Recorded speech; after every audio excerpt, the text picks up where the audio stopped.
শুধুমাত্র নরমাল সুতি গজ কাপড় দিয়েও অনেক সুন্দর ডিজাইনার ড্রেস তৈরি করা যায়, তবে সেই জন্য প্রয়োজন বিভিন্ন ডিজাইনের আইডিয়া। সো সেই আইডিয়ায় আজকের ভিডিওতে আপনাদের সাথে শেয়ার করব, সেই সাথে আমার কিছু ডিজাইন করা ড্রেস আপনাদের সাথে শেয়ার করব। সো বেসিক্যালি আমার এই ড্রেসটা 3 পিস নেওয়া হয়েছিল, লোনের 3 পিস। সো আমি যে ড্রেসের ডিজাইনগুলো করেছি সেটা আপনাদের সাথে শেয়ার করব। সেই সাথে সাথে আপনারা চাইলে যে কোনো ড্রেসে এই ডিজাইনটা অ্যাপ্লাই করতে পারবেন এবং গজ কাপড়েও। গলায় হচ্ছে সালোয়ারের কাপড় দিয়ে একটু পাইপিং দিয়ে দিয়েছিলাম। একদম ঈদের শেষ সময়ে যেহেতু ড্রেসটা মেক করেছিলাম, তাই খুব বেশি ডিজাইন করতে পারিনি। আর দর্জি মামাকে যেভাবে ড্রেসের ডিজাইনটা করে দিতে বলেছি, উনি একদমই উল্টোভাবে করে দিয়েছে, মানে গরমিল করেছে। তারপর আমি জাস্ট আপনাদেরকে একটা ধারণা দিতে পারি। এই গলায় চাইলে আপনারা যে কোনো ধরনের লেস ইউজ করতে পারেন, চিকুন যে পাইপিং লেসগুলো থাকে সেই ধরনের লেস। এতে কিন্তু সুতি কাপড়, তো খুব বেশি দামি লেস ইউজ করার দরকার নেই। এছাড়া আমি একটু হালকার ভিতরে ডিজাইনটা রেখেছি। দামান পোর্শনে আমি আবার একটা সিম্পল লেস দিয়েছি। আমি একদম ম্যাচিং লেস পাচ্ছিলামই না, পরে পিঙ্ক কালারের এই লেসটা পেয়েছি। তাও কেমন জানি কেনার সময় মনে হয়েছিল যে লাইট কালার, তবে দেখলাম যে না, ড্রেসের সাথে বেশ ভালোই মানিয়েছে। এছাড়া হাতার জন্য যে লেসটা নিয়েছি এটা হচ্ছে গোল্ডেন কালার। এটা আমি অন্য একটা ড্রেসের সাথে নিয়েছিলাম, তবে মানে দর্জি মামা ভুল করে হাতায় দিয়েছে। তারপর এটা কিন্তু খুব খারাপ লাগছে না, কিন্তু একদম ফুটে ওঠেনি আর কি।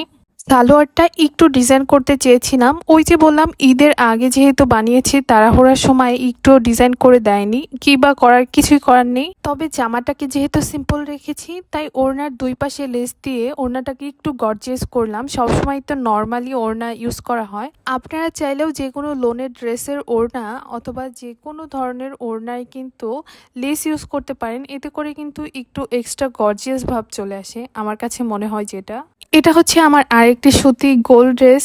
এই ড্রেসের ডিজাইনটা কিন্তু অনেক সুন্দর।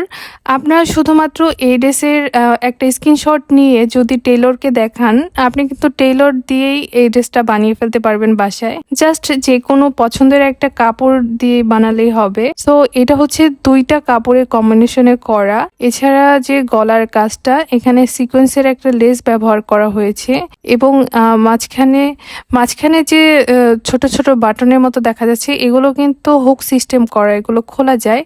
এছাড়া সেম লেসটা কিন্তু একটু নিচেও ডিজাইন করার জন্য ব্যবহার করা হয়েছে। আর হাতার ডিজাইনটা একটু অন্যরকম, এখানে 3-4টার মতো কুচি দেওয়া হয়েছে এবং হাতার একদম সামনে এখানেও কিন্তু একটু কুচি সিস্টেম আছে। মানে জিনিসটা এরকম একটু ফুলে ফুলে থাকে, নিউ ট্রেন্ডি যে ডিজাইনগুলো চলছে, এটাই এভাবে আর কি বানানোর চেষ্টা করেছিলাম। অ্যান্ড নিচেও হচ্ছে বল প্রিন্টের যে কাপড়টা, সেটা দিয়ে একটু কুচি কুচি করা। এই ড্রেসটা পরার পর একটু অন্যরকম মনে হয়। সব ড্রেসেই কিন্তু আলাদা আলাদা ফিল দেয়, মানে লুকটাই চেঞ্জ করে দেয়। আর এই ড্রেসটাও কিন্তু অন্যরকম। যাই হোক, এই ড্রেসটা মেনলি আমি ভোগ বাই প্রিন্স থেকে নিয়েছিলাম অ্যাকচুয়ালি। তারপর ড্রেসের ডিজাইনটা দেখিয়ে দিলাম। আপনারা চাইলে এই ধরনের ড্রেস কিন্তু বাসায় তৈরি করতে পারবেন। আমি একদম ডিটেলসে আপনাদেরকে বলেও দিয়েছি, প্লাস দেখিয়ে দিয়েছি। জাস্ট স্ক্রিনশট দিয়ে আপনারা হচ্ছে টেলরকে দেখালেই বানাতে পারবেন। অ্যাকচুয়ালি আমি বাসায় সুতি ড্রেস তেমন বেশি ডিজাইন করি না, যে কারণে আপনাদের সাথে শেয়ার করা হয় না। তবে আমার অনেক ডিজাইনার ড্রেস কেনা হয় অনলাইন অফলাইন সবভাবেই। সো আপনারা যদি চান তাহলে আমার ডিজাইনার ড্রেস আপনাদের সাথে শেয়ার করব। সেই সাথে আজকের মতো এখানে বিদায় নিতে চাচ্ছি। কেমন লাগলো আমার এই দুইটা ড্রেসের ডিজাইন অবশ্যই কমেন্ট করে জানাবেন। আল্লাহ হাফেজ।